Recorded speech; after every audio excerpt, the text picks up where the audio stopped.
ጋር ይኑርና ጌታችን ፈጣሪያችንና መድኃኒታችን ኢየሱስ ክርስቶስ 12ቱን ሐዋርያት ያለ ትሩፋት ሃይማኖት የሞተች እንደሆነች በሃይማኖት ጸንተው ትሩፋትን እንዲሰሩ በማስገንዘብ ያደረገው ድንቅ ተአምር ይህ ነው።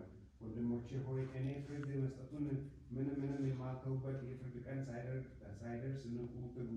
ከክፉ ጠላትና ከጠማማ ሥራ ሁሉ ተጠበቁ። የዚህ ዓለም ዘመኑ እንደ ሕልም ታይቶ የሚጠፋ መሆኑን እወቁ።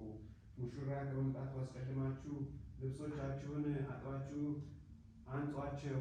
ሙሽራው በሌሊት ድንገት ይመጣልና ሌባ ገንዘቡን እንዳይበረብራችሁ አታንቀላፉ። መብራታችሁን አብሩ።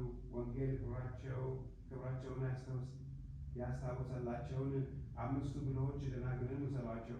ሙሽራው የሚመጣበት ጊዜ የጠበቁ ሳለ ያበሩ ዘንድ ከመብራታቸው ጋር ዘይት ያልያዙ 5 ሰነፎች ደናግል አትምሰሏቸው። በመጣ ጊዜ ወደ አዳራሹ እስኪገባና ደጁን እስኪዘጋ ድረስ መምጣቱን አላወቁም። መግባቱን ባወቁ ጊዜ ደጁን አንኳኩ። እርሱም አላውቃችሁም ብሎ መለሰላቸው። ነፍሳችሁን ጠብቁ፣ ስንቅንም አዘጋጅታችሁ የምትመጣበት ጊዜ ነቅታችሁ ጠብቁ። የጊዜውን ምልክት ከበለስ እወቁ።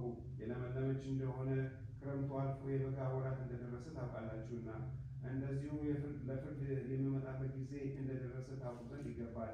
ነቢይ ዳንኤል ያወሳቸውን ክፉዎችን ወገኖች ቅድስት ሀገርንም ድል አድርገው ሲይዟት ብታያቸው ሁሉንም እንደ ስራቸው ሊፈርድባቸው የሚመጣበት ጊዜ እንደቀረበ እወቁ።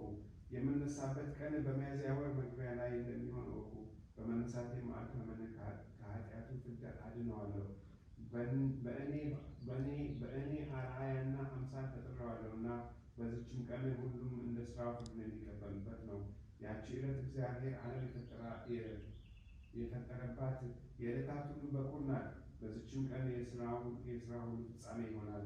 በዚችም ቀን ሙታን እንደሚነሱ ሰማይና ምድርም እንደሚያልፉ